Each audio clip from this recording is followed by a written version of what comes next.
Bueno, con eso rompemos el hielo, vamos a empezar la entrevista. Tenemos el gusto de recibir esta mañana a Patricio Donoso Chiriboga, arquitecto de profesión, miembro del movimiento Creo desde su fundación. Ejerció funciones como segundo vicepresidente de la Asamblea Nacional en el periodo 2019-2021. Desde el 24 de mayo de 2021 fue nombrado ministro de Trabajo del gobierno de Guillermo Lasso. 2 veces legislador, representante gremial antes de meterse a la política. Patricio, ¿cómo estás? Anderson, qué gusto, ¿cómo estás tú? Muy bien. Y veo que ya no atiendes de una cafetería como tal, veo. sino en un estudio de grabación. Claro. Lo cual me parece estupendo, un avance formidable. Así como yo veo que ya no te digo asambleísta, sino señor ministro. Mira cómo todos progresamos. No, dime Patricio nomás y con eso estamos bien. Pero mira, la última vez que estuve en la posta fue muy cerca de aquí, claro, sí. en un cafecito. En el Café Melate lo hacíamos. Exacto, hoy es de un estudio en un 7º piso por si acaso, pero me gusta mucho más porque se ve nada de aspavientos, sino una cosa muy seria, más allá de que la posta a momentos no es seria, pero en el buen sentido me refiero, pero estoy contento de estar en este estudio, mi estimado Anderson.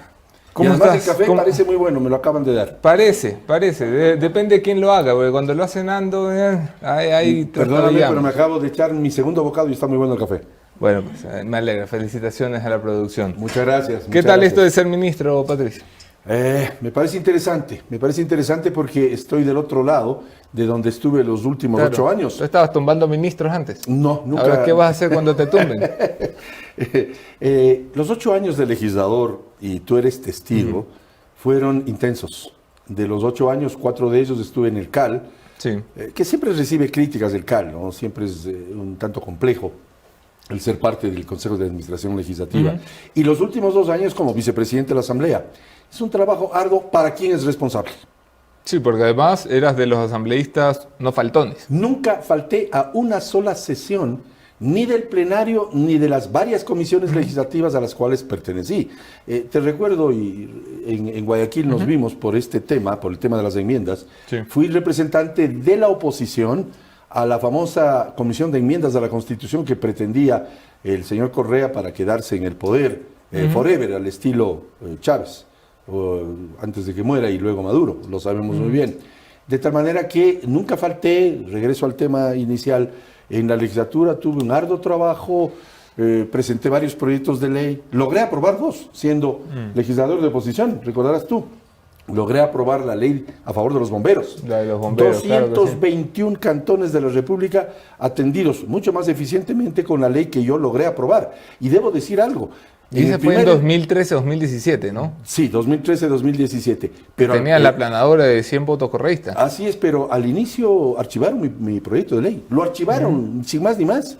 Un señor llamado Virgilio Hernández, me parece. ¿Me suena? Sí, te suena. Archivó mi proyecto sin tratarlo. Y luego volvió a archivar otro proyecto mío inherente a la rectitud que se debe tener en cuanto a los contratos mineros. Y para tomarme simplemente 30 segundos con tu veña, Anderson, había un proyecto de ley, una ley, que la aprobó Correa con levantamiento de manos, que decía, en 2 artículos, el 14 y el 24, que las empresas extranjeras, por solo serlas, no tenían que pasar por procesos licitatorios en el Ecuador. Y las empresas estatales, por solo serlas, no tenían que pasar por procesos licitatorios. Date cuenta el caldo de cultivo de la corrupción. China, Tailandia. Léase PDVSA, si bien PDVSA no está en el área minera, pero léase PDVSA, en cuanto a que quería alentar aquella ley, en esos 2 malhadados artículos, que sin licitación, el ministro a dedo de una concesión minera multimillonaria. Y por supuesto yo bregué porque se eliminasen esos 2 artículos. Al final del día, en el tercer intento, logré sobrepasar a la Comisión de Régimen Económico, manejada por aquel ciudadano que acabamos de decir su apellido, en principio, y logré, que se aprobara casi por unanimidad. Por lo tanto, sí, yo estoy muy orgulloso de mi paso por la Asamblea. Y para terminar la parte de la Asamblea que tú tomaste... No, pero te quiero hablar de la misma Asamblea. Allá tuve el gusto de que 2 años consecutivos la empresa Cedatos me calificó, a través de la encuesta a la gente, por supuesto, como el legislador de mejor accionar. Esa es la verdad, y lo digo con orgullo absolutamente. Yo sé que ahora eres ministro y tienes que cuidar las formas y todo lo que tú quieras, pero esta Asamblea, si la anterior nos parecía malita, esta Asamblea en 100 días... ¿Qué te parece? Primero, cometes un error. La asamblea anterior no fue mala malita. Lo que pasa es que los deshonestos hacen más bulla. Te explico. Los honestos éramos más. Los que tenían carnet de discapacidad, los que robaron en los hospitales y aquellos de los diezmos eran los menos en cuanto a número, pero hacen más bulla. Y claro, la gente coligió aquello de que era una mala asamblea porque hicieron más bulla los deshonestos. Pero repito, los honestos éramos más pues en la asamblea anterior. ¿Y en esta? No lo sé, no he estado inmiscuido en el tema, salvo el hecho de que sí, y lo hablaremos luego con tu veña, he asistido a la Comisión de los Derechos de los Trabajadores, creo que 3 veces, para conversar sobre el tema de la ley que yo estoy promocionando por pedido expreso del presidente Guillermo Lasso. Pero obviamente es delicado lo que veo que está sucediendo con la vicepresidenta segunda, Bella Jiménez, y con la señora Cerda, que dijo cosas irrepetibles. Bueno, bien, conversaremos, eso ya será motivo de otra entrevista, porque no está para el ministro de Trabajo estar calificando la asamblea, salvo cuando, oye, ¿por qué los asambleístas pueden faltar al trabajo así nomás? Esto habría que pensarlo ya fuera de joda. Si yo falto a mi trabajo en cualquier institución pública 3 días y no presento una excusa, pues tengo problemas. En la asamblea... 100% de acuerdo contigo. Sí. Tanto estaré de acuerdo contigo, Anderson, que repito, yo jamás falté a una sesión. Porque te comento, recibí un sueldo por lo que hacía. Y hay que devengar el sueldo. Yo recibí un sueldo bien ganado porque mi trabajo fue de sol a sol 24/7. Esa es la verdad. Vamos a hablar de trabajo, Patricio Donoso. Bien, vamos. Tú entras como ministro de Trabajo en el gobierno del presidente Guillermo Lasso. El presidente, según las conversaciones que yo he tenido con la mayoría de los ministros a la fecha, le hace a todos los ministros 2 o 3 pedidos puntuales sobre su área y su rama. ¿Qué te pide el presidente cuando entras? Cuando me ofreció que sea su ministro de Trabajo, ojo, yo soy fundador de Creo, ¿Sí? Y como tal, pues conozco toda la trayectoria. De la época de César Monge, de Montaño, había como 12. Lo fundamos en el 2012 en forma jurídica, el 12 de abril del 2012, todavía recuerdo, César Monge, hoy fallecido, Roberto Gómez, Mae Montaño, el propio Guillermo Lasso, sin duda alguna, bajo su liderazgo, y Eduardo del Pozo y unos 2 o 3 más. Sí. El presidente Lasso, cuando me propuso ser su ministro de Trabajo, me puso una sola condición: que en el tratamiento del tema del empleo no reformemos el Código del Trabajo, porque hacerlo sería sumamente complicado, y me pidió que alentara una nueva ley, una ley complementaria de la cual vamos a hablar con seguridad, que significa atender a los dolientes, pues a los que no tienen empleo. Porque los que sí tienen empleo, que es apenas 1/3 de la población, se seguirán rigiendo, normando con el Código del Trabajo. Que este es un bypass legal y constitucional, en realidad. La justificación para hacer esto es que habría regresión de derechos en las reformas que quisieran plantear al Código del Trabajo existente, que además es un código de 100 años, 80 años. 1938, 83 años ya de vigencia de un código que en todos los países de la región han sido reformados. Entonces la idea del gobierno es tener el modelo colombiano, que es tener la ley vigente y la ley nueva, para que bajo la ley nueva se sucedan todas las contrataciones de quienes no están bajo la ley vigente. Sí, porque las cifras son dramáticas, Anderson, son dramáticas, y las repito rápidamente. 2 de cada 3 ecuatorianos que conforman la PEA, población económicamente activa, están desempleados o subempleados, o algo más grave, viven en informalidad. Tú viviste en Guayaquil un tiempo, me consta, y ahí dicen cachuelo, nosotros decimos chamba en la sierra. Y si el ciudadano, el informal, no encuentra una chamba o un cachuelo, ese día o no come o mal come. Y aquí en Quito, en la avenida 6 de diciembre y Granados, pasen ustedes, los que ven y escuchan la posta a cualquier momentito, y verán a centenares de trabajadores de la construcción, albañiles, pintores, grafiteros, etcétera, buscando esa chamba que les permita no mal comer ese día. Y por supuesto, la intención del presidente Guillermo Lasso en el gobierno del Encuentra Empleo, la intención es, bregar por una ley que posibilite que aquellos informales tengan trabajo, que son los que tienen trabajo, me refiero, apenas 1/3 de la población. Y lo que es más grave, ese 1/3 es la única que tiene, en cuanto a la población económicamente activa, derechos de estar afiliado al Seguro Social, de acceder a un préstamo quirografario, de acceder a un préstamo hipotecario, de hacerse curar su maltrecha salud, y resulta que hay 2/3 que no tienen nada. A esos 2/3 queremos atenderle. Esa fue la petición expresa que me hizo el presidente electo en aquel momento, Guillermo Lasso, para aceptar ser ministro de Trabajo. Pero ya sabes lo que te va a decir la FUT, la CUT, la cualquier huevadut. Te va a decir que estás precarizando el trabajo. Nada es más precario, lo dice el presidente Lasso, yo lo reitero, nada es más precario que no tener empleo. Y aquellos que hablan de esa palabra deben caer en cuenta lo que estoy diciendo. Nada es más precario, escúchenme bien, nada es más precario que no tener empleo. No queremos precarizar nada, y respondo, antes de que me lo preguntes, ¿por qué no vamos a precarizar? Uno, la Constitución establece que los derechos de los trabajadores son irrenunciables. Dos, no es nuestra intención que renuncien ni a su 13º sueldo, 14º sueldo, vacaciones, fondos de reserva y afiliación al Seguro Social. Lo que queremos es que los no trabajadores, los que no tienen empleo, también tengan acceso a la seguridad social y tengan acceso a un 13º, un 14º sueldo, a vacaciones y a su fondo de reserva. No hay regresión de derechos, ojo, no hay regresión de derechos.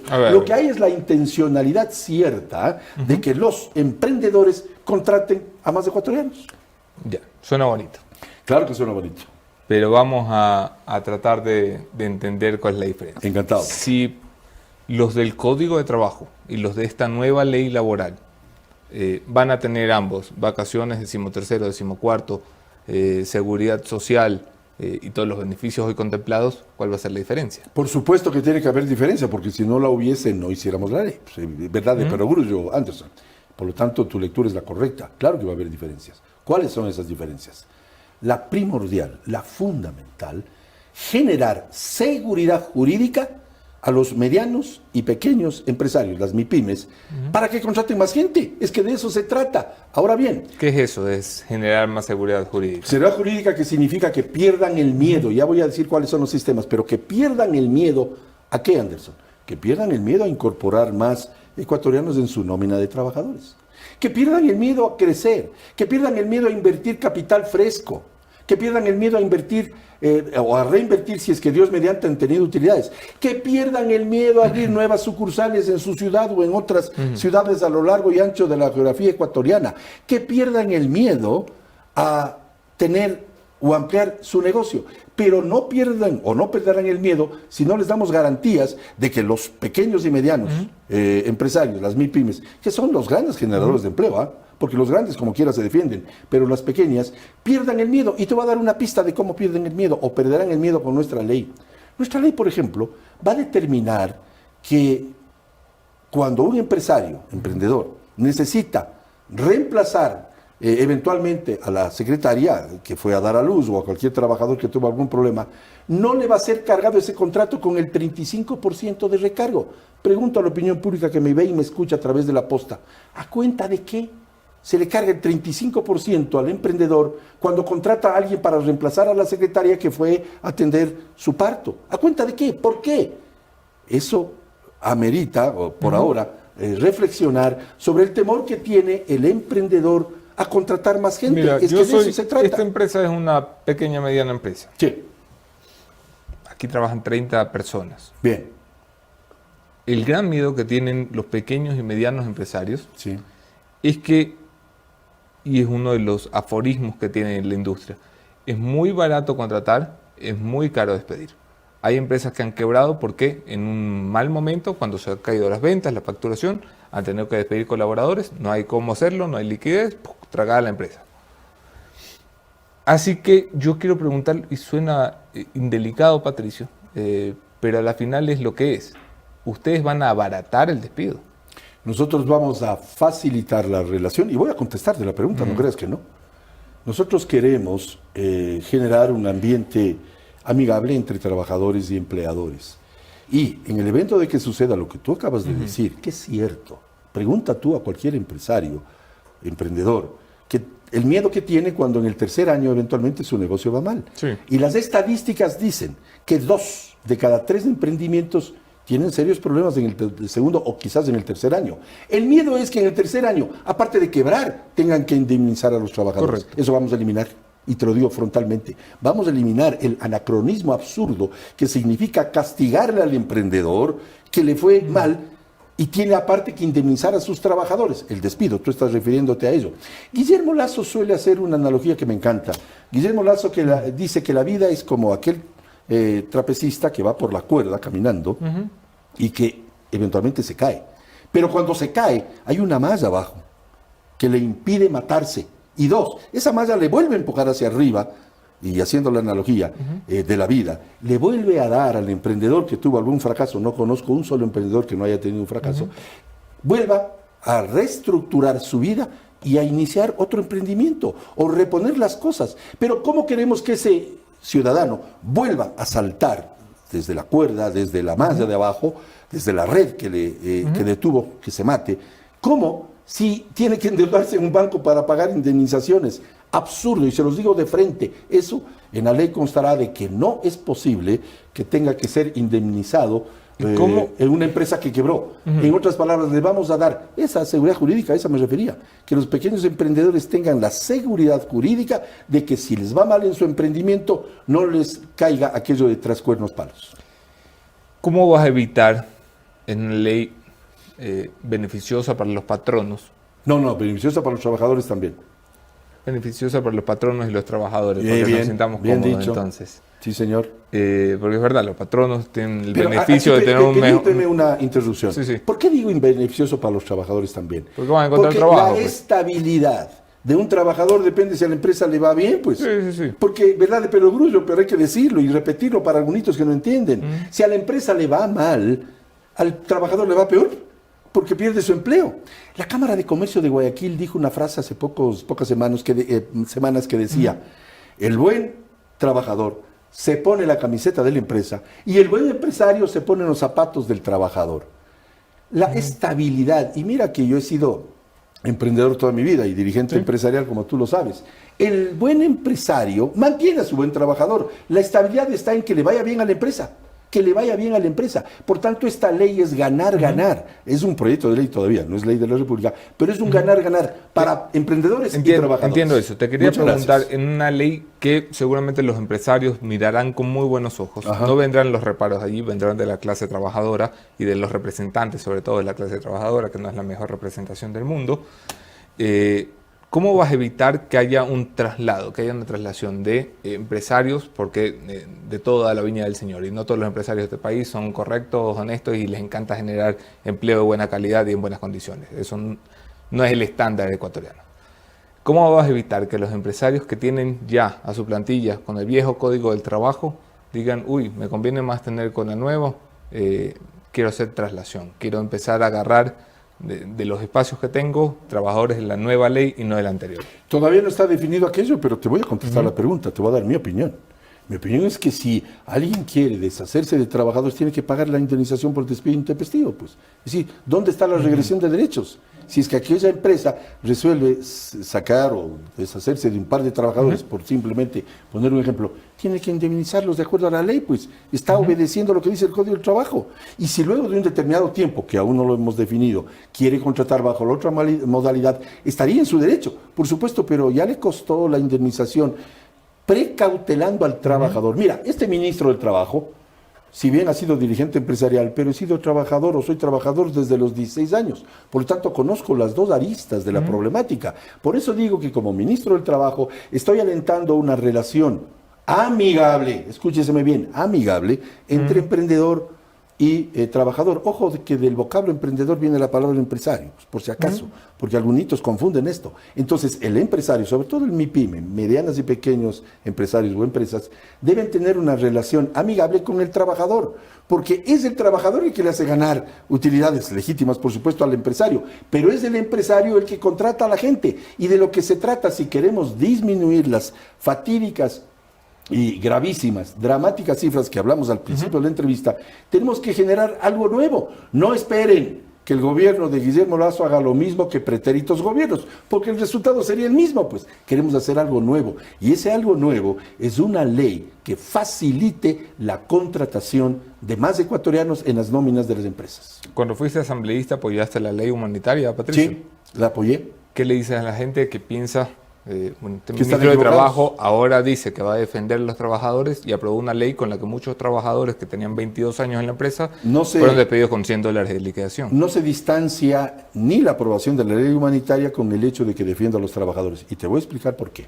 Esa ley, que no era autoría nuestra, del movimiento Creo, sino del gobierno anterior, posibilitó, no es una ley perfecta, ojo, no, ni mucho menos, pero es una buena ley y por eso la apoyé y la aprobamos. ¿Por qué? Porque esa ley impidió, y te voy a dar 2 ejemplos para que la gente lo vea, lo visualice de mejor manera. 2 ejemplos. Evitó que miles de mujeres en el sector florícola pierdan su empleo. Porque en pandemia y al inicio del confinamiento, has de estar de acuerdo conmigo, Anderson, no había un ecuatoriano o ecuatoriana que coseche, empaque, venda, exporte e inclusive venda internamente una flor. Por lo tanto, ¿qué querían? Que quiebren las florícolas. Se defendió las plazas de trabajo de las mujeres y hombres también, por supuesto, en la floricultura. Segundo ejemplo, en el turismo. Anderson, al inicio del confinamiento y de la pandemia, nadie paraba en un parador, nadie se alojaba en un hotel, nadie entraba a un restaurante, nadie iba a Galápagos, pero los empresarios tenían que seguir manteniendo los barcos, pues, y el dueño del paradero tenía que seguir manteniendo su negocio, y el dueño del restaurante y del hotel también. ¿Qué se evitó con esa ley? Por eso digo que es buena, no es perfecta ni mucho menos, y voté a favor. Evitamos que se pierdan miles de plazas de trabajo y empleo en el turismo. Te he mencionado 2 ejemplos y podría mencionarte muchos más. Sí, Por pero lo tanto, asimismo hay ejemplos del otro lado, de lo que te decía, restaurantes que tenían 22 años con trabajadores con 22 años, cuya liquidación fue $120, váyase a su casa. cuando alguien se pasa un semáforo en rojo, no hay que botar el semáforo. Hay que sancionar al que se pasó el semáforo en rojo. Primera cosa. Me quedo con eso. Por supuesto, pero termino esta parte. Evidentemente esa ley sirvió para en el primer año de confinamiento defender fuentes de trabajo y empleo. Que no es perfecta, sin duda que no lo es. Pasamos con Mónica Velázquez y Jefferson Sanguña, que tienen algunas preguntas para ti, Patricio. Esta va a ser tu cámara. Gracias. Ministro, ¿cómo está? Muy buenos días. Muchísimas gracias por aceptar la invitación. Jefferson Sanguña le saluda. Un par de puntos que quisiera topar con usted. Primero, ya al momento de socializar la ley como se ha venido realizando durante todo este tiempo, ¿tenemos ya un estimado de cuándo ya se podría presentar la ley de oportunidades laborales? Jefferson, muchas gracias. Tú has mencionado la palabra socializar. Se dice sociabilizar, lo dice la enciclopedia del doctor Rodrigo Borja. Esa es la verdad, porque esto no es ni socialismo ni fiesta, es sociabilizar la ley. En cuanto a sociabilizar, y me tomo 30 segundos para explicarlo, he sociabilizado con todas las cámaras de la producción, me he reunido con todos los dirigentes sindicales, todos, escúchame bien, todos los dirigentes sindicales sociabilizando este proyecto de ley. Es más, he sociabilizado con la Asamblea, con la propia mesa legislativa denominada Comisión de los Derechos de los Trabajadores. En otras palabras, he sociabilizado con todos y prácticamente con todos los medios de comunicación. Esta sociabilización la hago porque es evidente que el país tiene pleno derecho a saber la parte conceptual de la ley. En cuanto a tu pregunta directa, está bastante avanzado el proyecto, la decisión final la tomará el presidente Guillermo Lasso.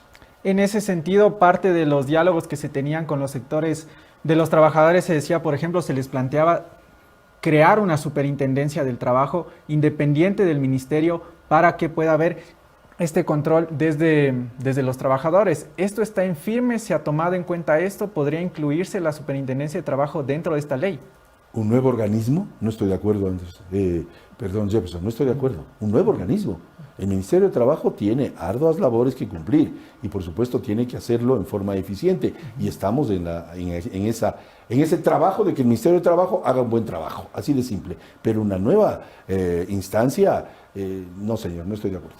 Ok, topó también usted el tema de la brecha, sobre todo el tema laboral de las mujeres. 2 de cada 10 mujeres no tienen un empleo adecuado, ministro. En este sentido, ¿qué puntos se están topando o qué incluirá dentro de la ley de oportunidades laborales en función de acortar esta brecha laboral de las mujeres? Excelente pregunta, Jefferson, que me da la posibilidad. A Anderson no lo expliqué rápidamente, hoy lo hago contigo. Estamos incorporando lo que denominamos ley violeta, economía violeta, que significa darle incentivos tributarios a las empresas o empresarios que contraten mujeres, particularmente en posiciones jerárquicas. ¿Esto en mérito a qué? La mujer merece ser tomada en cuenta con absoluta justicia. Y segundo, Jefferson, que la mujer vaya a ganar, poco a poco por supuesto, es un proceso, igual salario que un hombre para funciones similares. Esta economía violeta nos lleva a impulsar incentivos tributarios a quienes contraten mujeres, porque las cifras son dramáticas. Y ya que hablas de mujeres, permíteme, aun cuando no me has preguntado, hablar de los jóvenes. Esa cifra que tú diste es aún más dramática con los jóvenes. Por eso es que vamos a acabar con la barbaridad, la torpeza, que significa obligarle en términos prácticos al joven ecuatoriano que está estudiando una carrera universitaria, una carrera técnica, una carrera profesional, obligarle, digo, a dejar de estudiar porque necesita trabajar. Y nadie me va a negar en este país que el joven necesita trabajar. Entonces, démosle la posibilidad al joven de que pueda estudiar y trabajar al mismo tiempo, como lo hice yo cuando joven, sin duda alguna. Soy arquitecto, logré mi objetivo profesional, me refiero como arquitecto, pero también trabajé al mismo tiempo. Eso debemos procurar, que el joven estudie y trabaje al mismo tiempo, porque si no se convierte en lo que ahora se denominan los ninis, ni trabaja ni estudia. Tenemos que lograr las dos cosas, pero para ello hemos de acabar con la perversidad de que al joven se le trata mal en este país. Los ninis también son los asambleístas, porque ni fiscalizan ni legislan. Muy buena, muy buena. Sobre el tema de los jóvenes, igualmente, Moni le preguntará a propósito del tema. Yo cierro con esto, ministro, para darle el paso a la Moni. Muchas gracias. Dentro de la campaña también del presidente Guillermo Lasso se trató, sobre todo se ofreció realizar 2 millones de empleos, que se alcance esa cifra. ¿Esto está garantizado, ministro, tomando en cuenta la situación del país, que se puedan generar 2 millones de plazas de trabajo en los 4 años? Ojalá esta pregunta y la respuesta la escuchen los legisladores, que son quienes promulgan la ley o las leyes. Yo fui legislador 8 años, sé cómo se tramita una ley.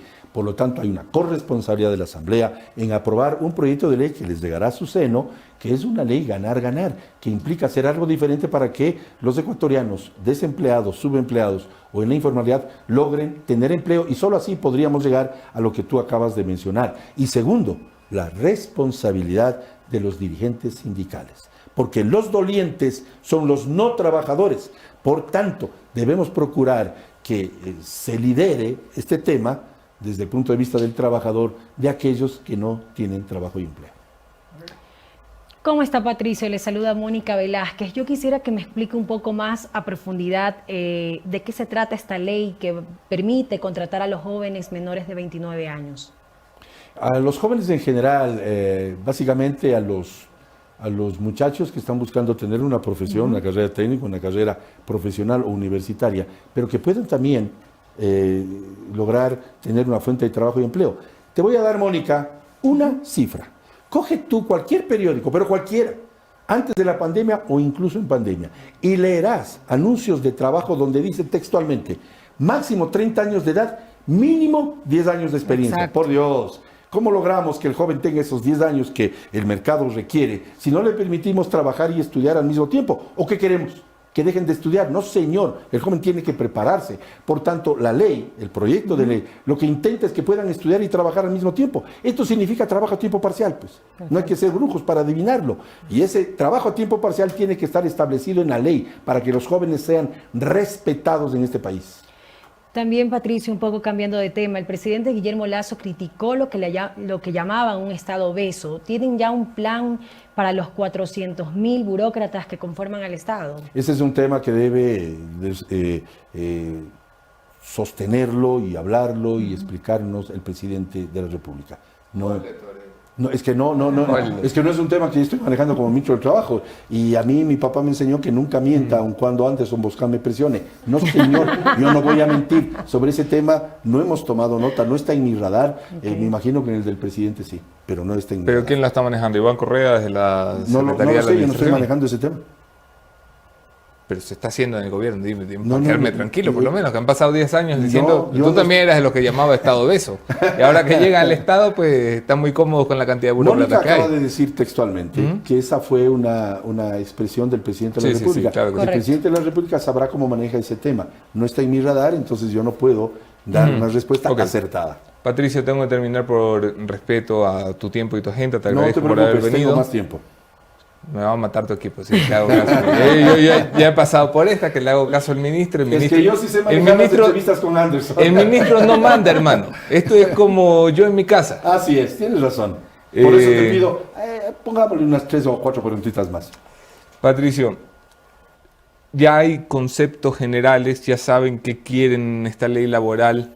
¿Cuándo se va a traducir esto en un proyecto de iniciativa del Ejecutivo hacia el Legislativo? Está bastante avanzado el proyecto en la estructuración de su articulado. Estamos también conversando con la OIT, la Organización Internacional del Trabajo, para estar apegados a su normativa. El Ecuador es suscriptor entre los primeros del mundo de la OIT. Por lo tanto, estamos hablando con ellos para terminar de cerrar la redacción de los artículos. Una vez que los tengamos, por supuesto, llegará a manos del presidente de la República, que tiene clarísima la parte conceptual, pero por supuesto ha de revisar con su equipo de abogados en Carondelet, sin duda alguna, el proyecto como tal, y solo él decidirá y definirá cuándo va a la Asamblea. En mi opinión, es un proyecto que no podría o debería esperar mucho, porque las cifras son lo suficientemente ¿Pero qué es mucho? ¿Esto sería este año? ¿Sería hasta el primer año de No, gobierno? yo pienso que debe ser en este año. Este año. Yo pienso que debe ser en este año.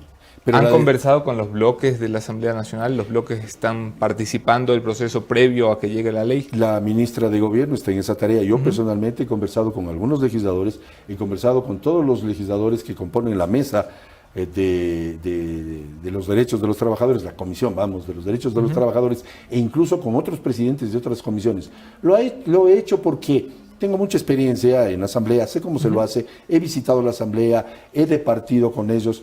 Repito, no solamente he conversado con los legisladores, la formalización de lo mismo lo hace el ministro de Gobierno, por supuesto, pero he conversado con ellos, he conversado con los empresarios y he conversado, y eso quiero que quede anotado clarísimo, he conversado en mi despacho con prácticamente todos los dirigentes sindicales. ¿Cuál es la mayor preocupación de los dirigentes sindicales cuando le explicas esto del doble modelo? Que pueda precarizarse el trabajo. Y les he explicado que nadie es más precario que no tener empleo. Y que no vamos a precarizar porque no vamos a hacer regresión alguna de derechos. Les he confirmado a ellos y les he garantizado que habrán el derecho al 13º, 14º sueldo, vacaciones, fondos de reserva y sobre todo afiliación al Seguro Social, Anderson, que es clave. Yo les he explicado a ellos y espero tener el apoyo en forma directa o transversal de ellos, porque esta ley es ganar, ganar. Yo estoy convencido que los dirigentes sindicales también tienen hijos, parientes, sobrinos desempleados o informales. Por Dios, ayudemos a aquellos informales. Y les he dicho, oigan, está bien que nos preocupemos por los derechos de los trabajadores. ¿Por qué no nos preocupamos o empezamos a preocuparnos por los derechos de los no trabajadores? De aquellos 2/3 de la PEA, población económicamente activa, que no tiene empleo. ¿Qué se hace con las empresas que no pagan el Seguro Social? Te lo pregunto porque en pocos minutos presentamos aquí los grandes deudores de la Seguridad Social, 1000 empresas, más de 125 millones solo en Pichincha.